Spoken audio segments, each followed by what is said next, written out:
No, God after creation started a family. Mm-hmm. Yeah. Mm-hmm. He had his heavenly beings as part of himself Okay. and joined that relationship Mm-hmm. and felt he has to create a being of his likeness. Okay. And it wasn't enough to just have a being of his likeness, but another being of their likeness. So you see that the family was actually something that God was interested in. Mm-hmm. And I'm sure he is still interested in the family. Sure. So it is my prayer that our meeting tonight will help us build a firm and a strong family system, Sure. irrespective of whatever family system you have.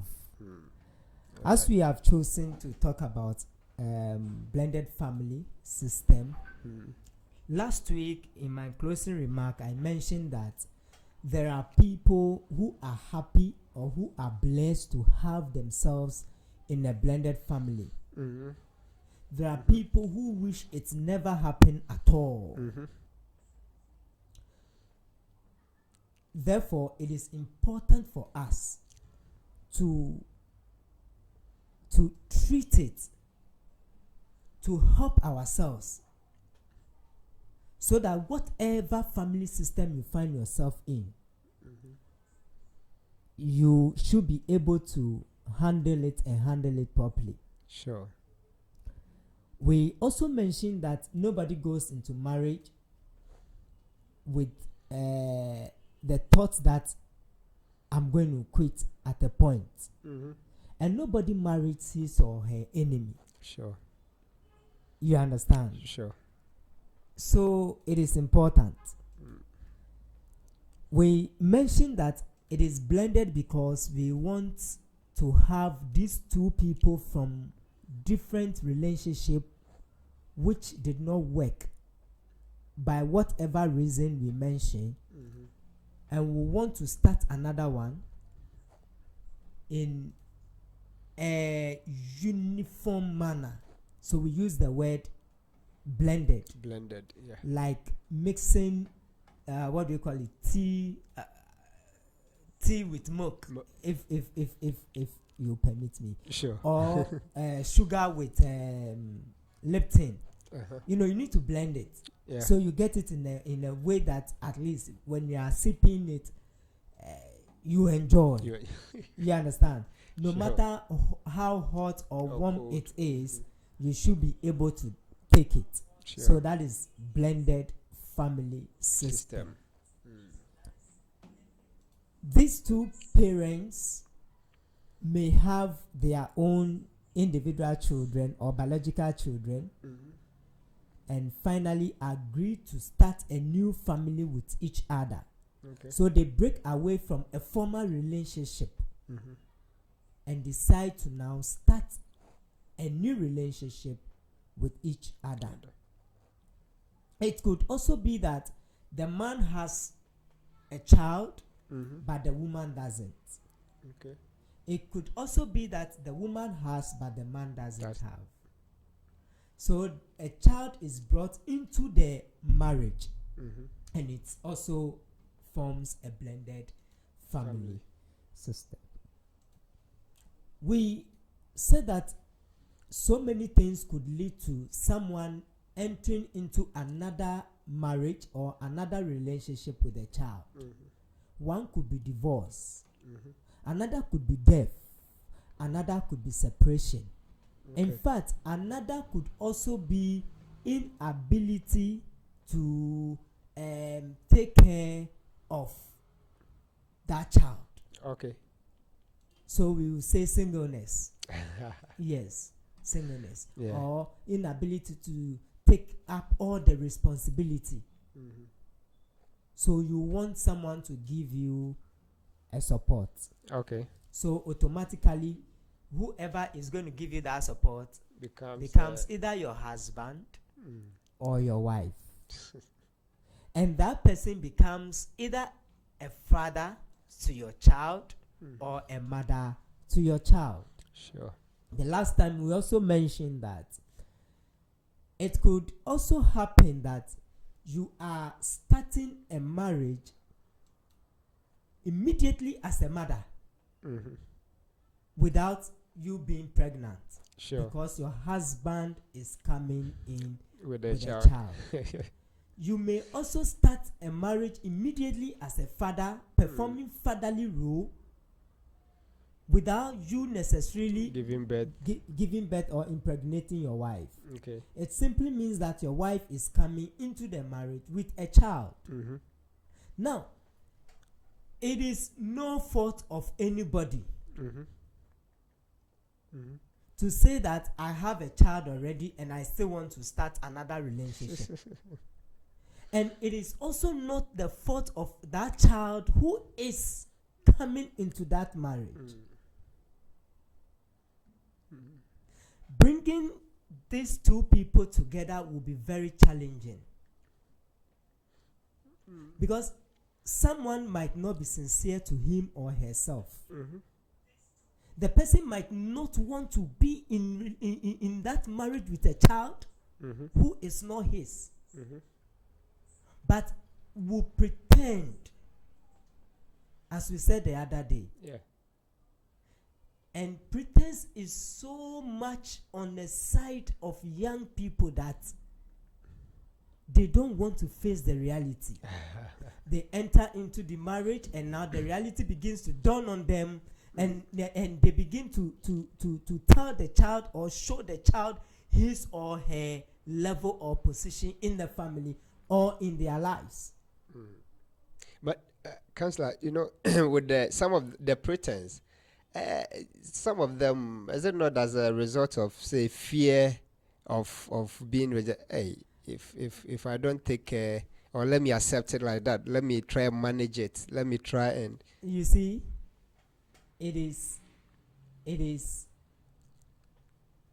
one's inability to be sincere to him or herself. Because you know yourself better than whoever is becoming your spouse. Sure.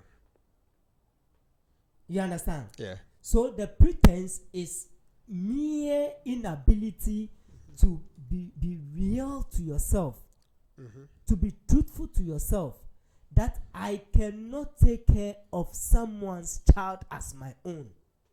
I cannot take full responsibility of someone's child as my own. Other times, because of what someone will benefit, they begin to pretend to become a good father or a good mother to that child, to that innocent child. Okay. Who committed no fault to become a child of someone will say born one. Sure. You understand what I'm talking about? Yeah.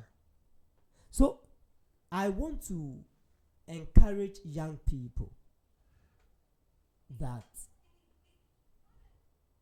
it is not compulsory to go in for someone who already has a child. Okay. If you know you cannot be fair to that child because of your children, please allow someone's son to remain a single father. Please allow someone's mother to remain a single mother. It's very, very important. We need to be very sincere to ourselves.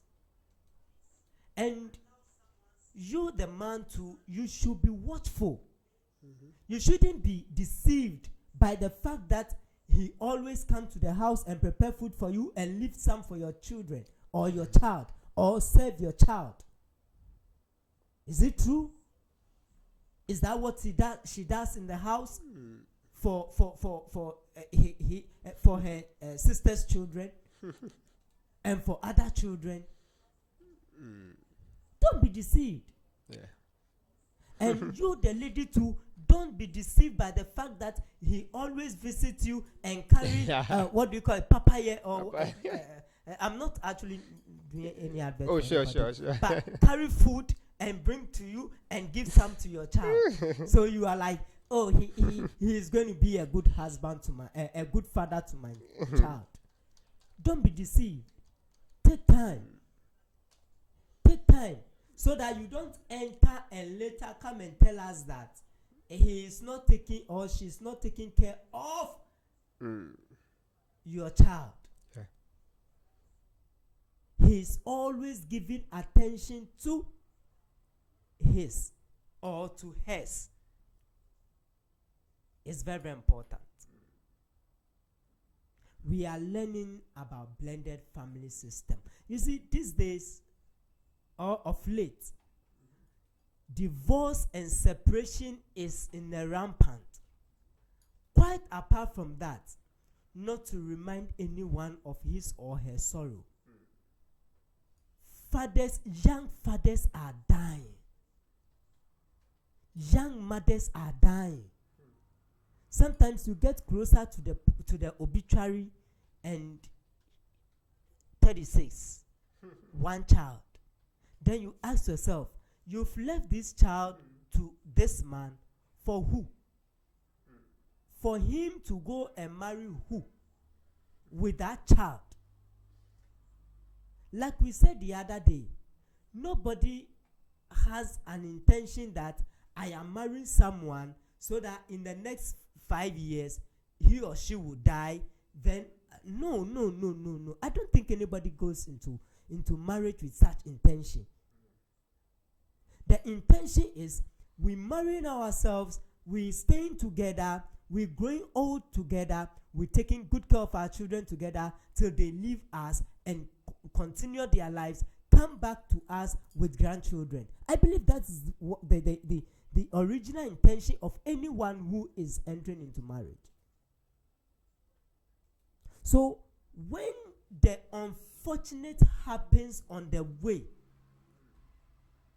and this woman will have to enter into another marriage, is of no fault of the child. So that you, the man, you begin to insult the child. No. Sometimes these children are not able to learn, they are not able to understand, they are not able to comprehend things well in class because of the kind of family they find themselves in. At a point in time, I think teachers should also take their time to look at where the child is coming from, the kind of family the child is coming from. You understand what I'm talking about? Yeah. For you know, he's a stepchild. You understand? Yeah. He or she is a stepchild. And the treatment might not be like the child living with both biological parents. So it will definitely have some psychological effect on that child. So parents, teachers should take their time and help those children to also come up like other children who have their biological parents living with them. I'm not disputing the fact that children live with their both biological parents and still have psychological issues or have issues comprehending in their classrooms. But I am saying that majority of children are undergoing this level of stress, this level of low IQ because of the home. So we've mentioned that death, divorce, separation, single parenting could lead to blended family system.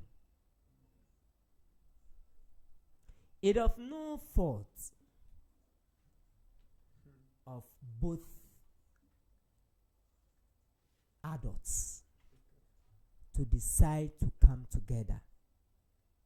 And it is of no fault of the child who is also brought into the marriage. So now, how best can we live together? That it may be difficult, or it should be difficult, or will be difficult for the children to differentiate between who is whose mother and who is whose father, and who is not my biological brother or my half or step something. How do we go about it so that society will even find it difficult to tell? If no family member will mention it,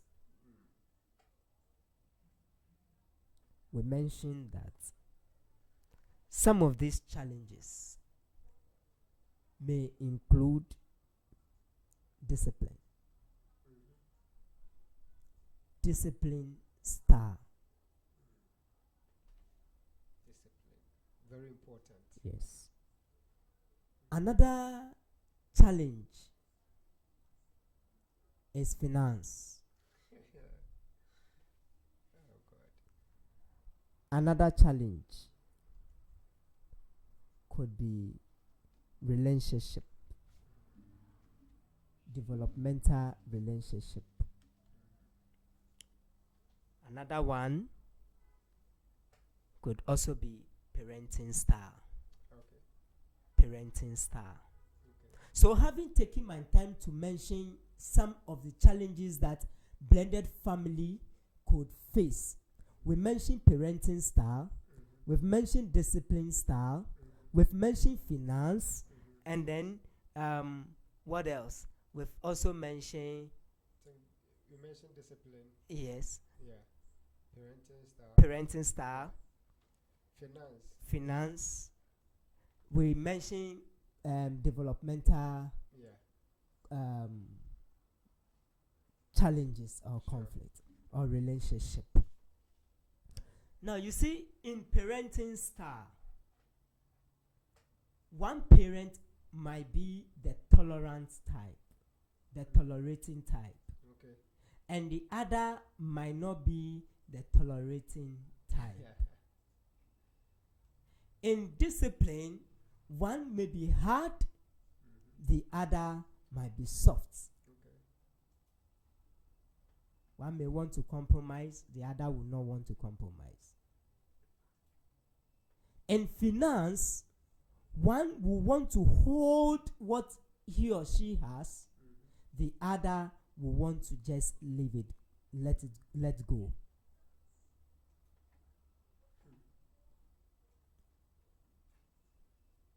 In developmental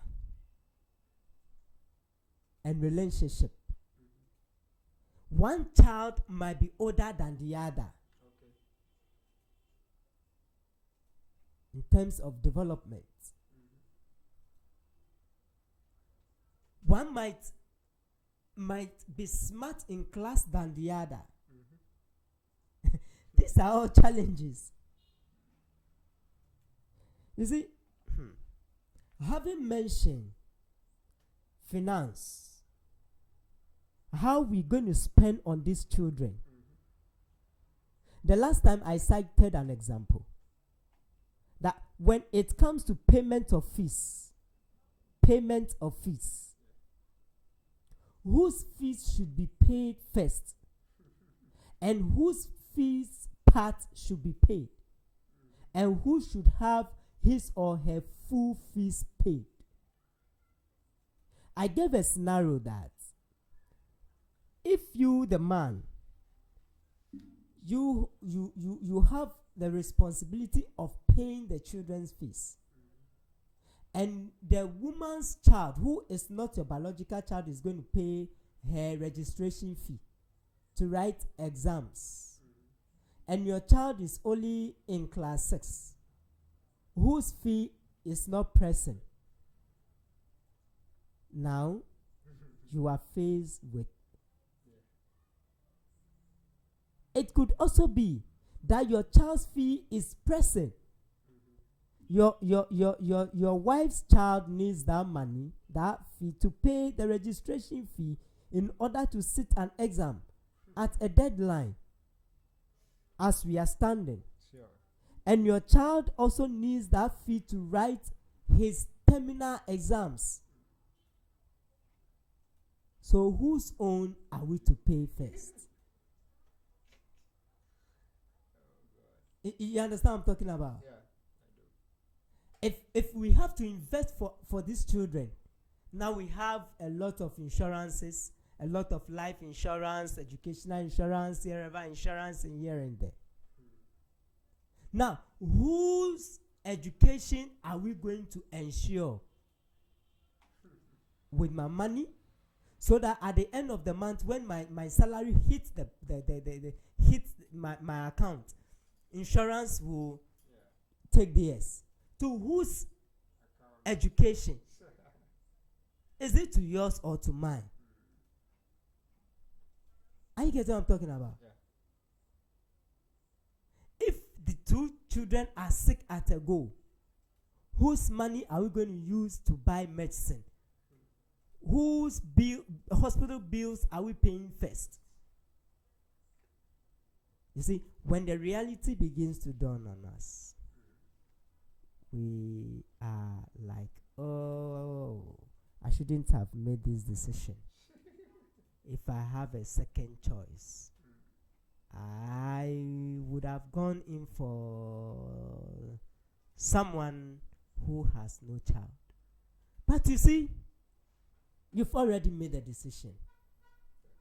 If it's a harm, they say it's caused already. So we need to handle it. Sure. That is why we are here today. I think that this calls for discipline at the side of both the parents too. So, as you mentioned, discipline. You don't, as a mother, hide at the kitchen and be listening to the tone that I'm using at your child and the tone that I'm using at my child. Remember, we are disciplining the children together. Sure. So at night, you don't tell me that you always shout at mine. You always shout at mine. Then I also tell you that you don't feed mine well. You give your child all the balanced diet, and you give mine something.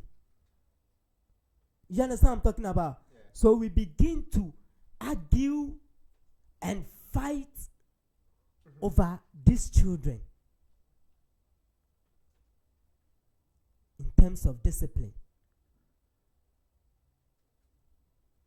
And some of the children, anybody listening to me can attest, who is into blended family, as we are talking about, will attest that if I beat my husband's child, she will scream, especially when the daddy is around. Yeah.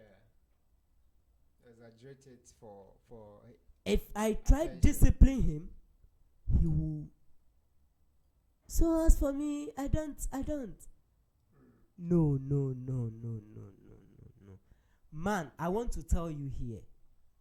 Allow your wife to discipline your child. Wife, discipline your child. Sure. I want to tell another wife, allow your husband to discipline your child. And father, you to discipline yours.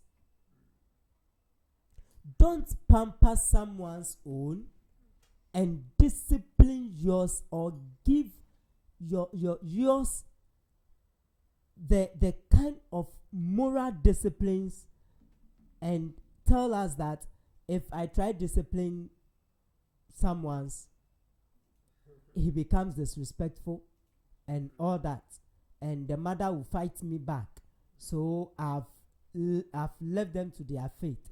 No, don't do that. I think I've just jumped to what the counselor will want to say. Yes, what the counselor will want to say in terms of what blended family. As we agree to come together, you see, these parents should seek counseling. They should seek proper counseling, and the children, depending on their age, should also be engaged in the counseling process. Depending on their age, they should be allowed to also go through the counseling process, as long as they can understand, as long as they can comprehend, they can analyze. They should be allowed to also join in the counseling process.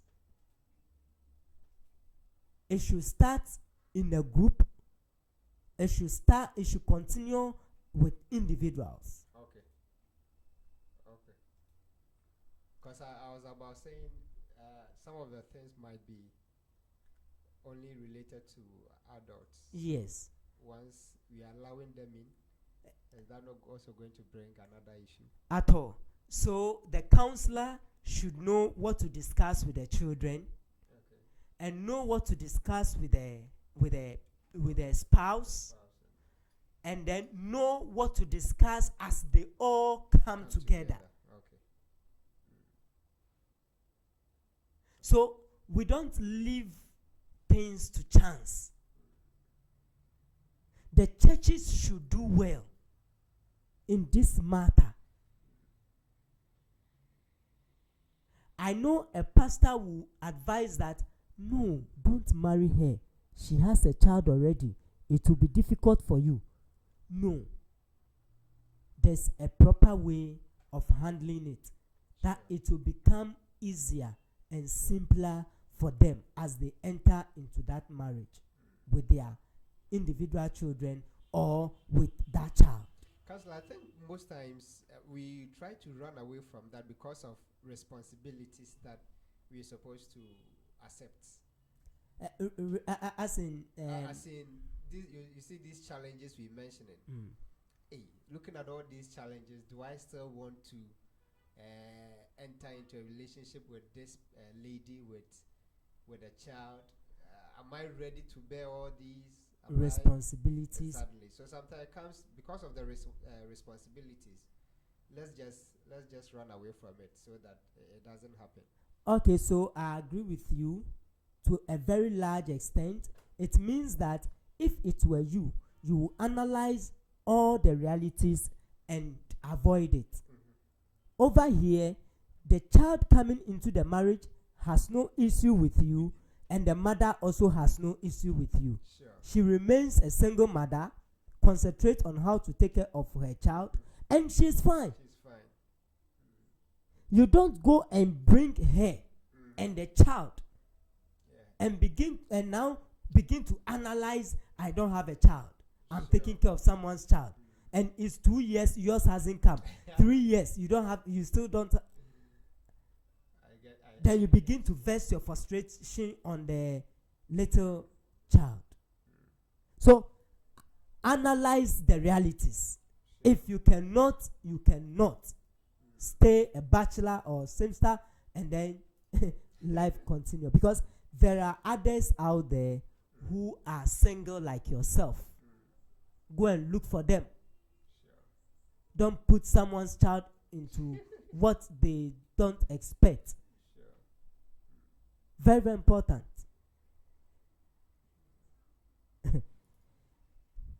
You see, the issue of parenting in blended family.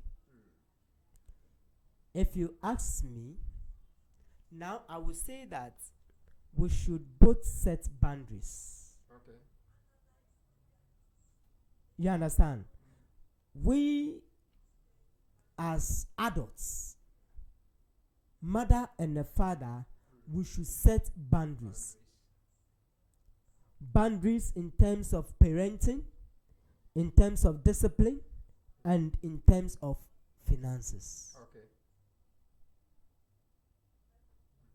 You understand what I'm talking about? Sure. So that now, when you set those boundaries in terms of parenting, how are we going to take care of these children? How are we going to handle them in a manner that they will not differentiate between who is loving me more and who is hating me more? You understand? So we have to define how far we can go with these children. Say please to daddy. Say please to mommy. Say thank you to daddy. Say thank you to mommy. Don't disrespect daddy. Don't disrespect mommy. Now, the voices should be one. Okay. You are two individuals, but you should have one voice in parenting. Okay. These children of different father and a different mother. When the children understand you speaking one voice, one language, it will be difficult for them to dribble any of you or to play tricks on any of you. So sit, draw the boundaries, have one voice in training up those children. There should be a fair ground for all of them. And you should both have fair treatment for all of them. Because with time, you will also have your biological children. Sure.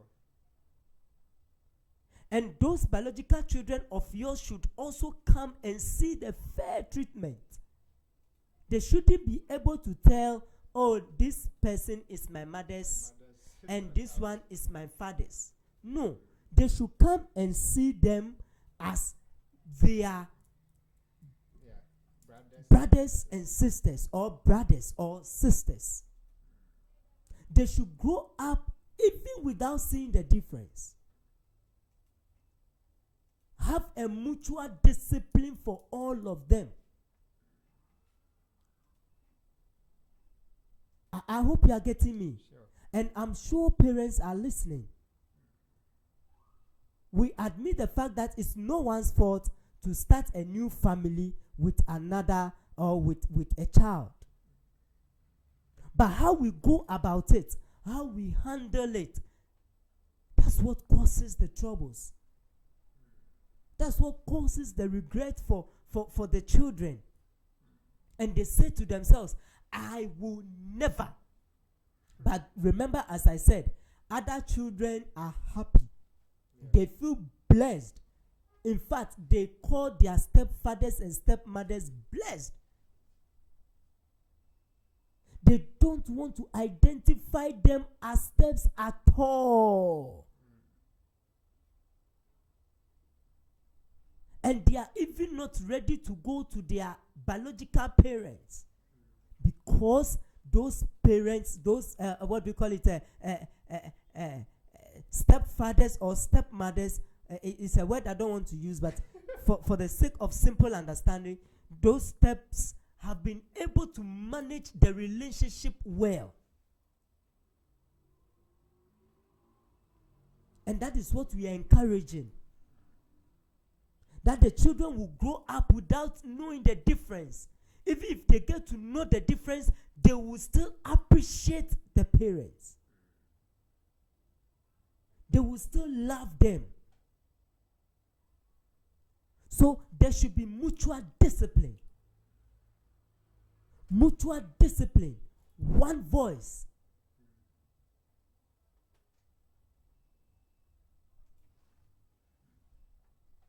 If you are entering with your child, you ask yourself questions. Who is this man? Is he going to be a good father for my child? And the kind of husband I want? Who is this woman? Is she going to be the kind of wife I want? And a mother to my child? So you don't hide your child behind your mother or behind the grandparents and be enjoying the marriage alone. All because if you bring your child to the marriage, the marriage will collapse. We encourage that these children should also join in the counseling because there's a tendency of disrespecting or becoming ungrateful to their new parents. So they should join the counseling. They should know what to do and what not to do, what to say and what not to say, how to relate. They should seek the peace of the home. Oh, yes. Maybe you want to ask, what if the divorced parent is also around? What should she do? Because the last time, remember, I said some of the parents will go and meet their children at school. Exactly. To ask, how is the treatment, and are you well treated? Are you eating well? Is that woman feeding you well? Who is that woman? Who is that woman? You understand? Yeah. That woman is now your child's mother. Is that father not beating you? Is that man not beating you? Who is that man? Stop it. That man is now your child's father. So address him or her well. You see, this behind parents, backside parents, also contribute to the destruction of those marriages. So maybe you want to ask, should they also join the counseling?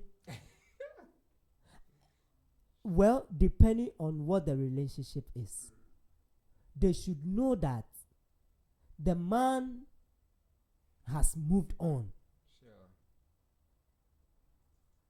And now he is starting a new family with their children. The children are now in the custody of the man. They still have responsibility towards those children, but their action shouldn't be an action to mar the marriage.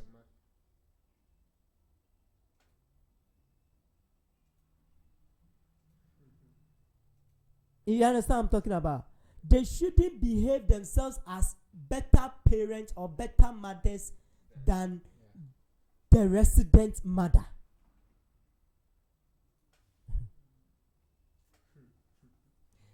Oh, interesting.